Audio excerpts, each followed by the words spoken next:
ஷாலும், welcome to Anitha's cookies. நம்ம இன்றைக்கி இந்த வீடியோவில் என்ன பார்க்க போகிறோன்னு பார்த்திங்கன்னா, ரொம்ப பிடிச்ச எல்லாருக்கும் பிடிச்சமான சாக்லேட் புட்டிங் எப்படி செய்கிறதுன்னு தான் பார்க்க போகிறோம். இதுக்கு நிறைய இன்க்ரீடியன்ட் தேவையில்லை, கொஞ்சம் இருந்தால் போதும். சூப்பரான யம்மியான சாக்லேட் புட்டிங் நம்ம வீட்டிலேயே செய்யலாம். இது அவ்வளோ சில்லுன்னு இருந்தது, கட் பண்ணுறதுக்கு அவ்வளோ சில்லுன்னு இருந்தது, சூப்பராக இருந்தது, சாப்பிட்றதுக்கு அதை விட டெலிஷியஸாக இருந்தது. வாங்க எப்படி செய்யுதுன்னு பார்க்கலாம்.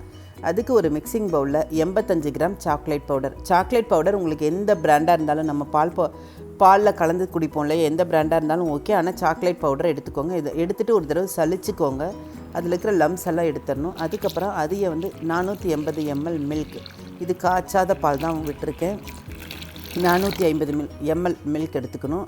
அப்புறம் 5 டேபிள் ஸ்பூன் கார்ன்ஸ்டார்ச், அதையும் சலிச்சுக்கிறேன். எல்லாத்தையுமே நான் சலித்து தான் சேர்த்துறேன், ஏன்னா அந்த லம்ஸ் அதில் இருக்கக்கூடாது. இது எல்லாம் சேர்த்து நல்லா கலந்துடணும். இந்த கார்ன்ஃப்ளவர் இந்த சாக்லேட் மில்கில் ஃபுல்லாக கலந்துடணும். பார்த்திங்கன்னா நல்லா கலந்துருச்சு. இதில் நான் இன்றைக்கி டார்க் சாக்லேட் ஒரு 1/4 கப் அளவுக்கு எடுத்து சின்னதாக கட் பண்ணி அதில் சேர்த்திருக்கேன். இதையும் நம்ம இதில் கலக்கணும். இதுவும் இதில் கலந்துடணும். ஒரு 5 to 10 மினிட்ஸ் இது நல்லா மிக்ஸ் பண்ணினா தான் இது எல்லாமே நல்லா கலந்து ஒரு திக்காக வர ஆரம்பிக்கும். இப்போ பார்த்திங்கன்னா நல்லா திக்காக இருந்துச்சு, கையிலேயே தான் கலக்கிட்டுருக்கேன் நான். இப்போ இதையே நம்ம இன்னொரு பவுலுக்கு இன்னொரு கண்டெய்னருக்கு ட்ரான்ஸ்ஃபர் பண்ணிவிட்டு இதை ஒரு அவனில் ஒரு 15 மினிட்ஸ் நான் மைக்ரோவேவ் பண்ண போகிறேன். பேக்கிங் எல்லாம் இல்லை, மைக்ரோவேவ் பண்ண போகிறேன். 15 மினிட்ஸ் நான் பண்ண போகிறேன். அப்படி நான் 15 மினிட்ஸ் நான் அதில் வச்சதுக்கப்புறம் எவ்ரி 5 மினிட்ஸ் எடுத்து அதை நல்லா மிக்ஸ் பண்ணிக்கணும். இல்லைன்னா இந்த சாக்லேட்லாம் அப்படியே மேலே அப்படியே போய் நின்று அப்படியே பேர்ன் ஆயிடும். ஸோ எவ்ரி 5 மினிட்ஸ் திரும்ப எடுத்து மிக்ஸ் பண்ணிக்கணும் 3 தடவை. இப்போ பார்த்திங்கன்னா சூப்பரான மிக்ஸ் நமக்கு ரெடி ஆயிடுச்சு. இப்போ நான் இதையே ஒரு சில்லாக ஃப்ரிட்ஜில் ரெஃப்ரிஜரேட் பண்ணணுங்கிறதுக்காக அதை இன்னொரு கண்டெய்னரில் மாற்றிக்கிறேன். அந்த மோல்டுக்கு மாற்றிக்கிறேன் நான்.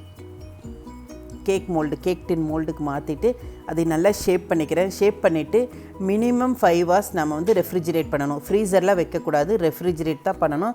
5 மணி நேரம் ஆகணும். அப்போ தான் இது கரெக்டாக நம்ம எதிர்பார்க்குற கன்சிஸ்டன்சியில் வரும். இப்போ 5 hours ஆயிடுச்சு. இப்போ நான் எடுத்து இதை நான் ஃப்ளிப் பண்ணி போட்டிருக்கேன். பாருங்கள் எவ்வளோ சூப்பராக இருக்குதுன்னு பாருங்களேன். கட் பண்ணும்போதே அந்த சாக்லேட் ஃப்ளேவரோடு அந்த சில்லாக இருந்தது, ரொம்ப நல்லா இருந்தது. சாப்பிட்றதுக்கு அதை விட யம்மியாக இருந்தது. ஏன்னா இந்த டார்க் சாக்லேட் போட்டிருக்கோம் இல்லையா, அதனால் அந்த டார்க் சாக்லேட்டோட பிட்டர்னஸ் அதில் தெரிஞ்சுது. அதே சமயம் அந்த சாக்லேட் பவுடரோட ஸ்வீட்னஸும் இதில் இருந்தது. ரொம்ப நல்லா இருந்தது.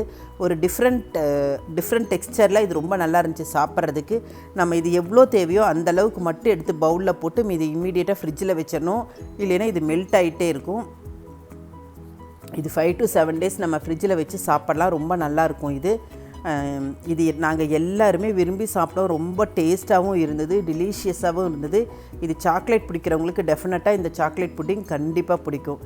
இதே மாதிரி நீங்களும் உங்கள் வீட்டில் இருக்கிறவங்களுக்கு செஞ்சு கொடுத்து சாப்பிட்டு சந்தோஷமாக என்ஜாய் பண்ணுங்கள். லைக் பண்ணுங்கள், சப்போர்ட் பண்ணுங்கள், கமெண்ட் பண்ணுங்கள். தேங்க்யூ.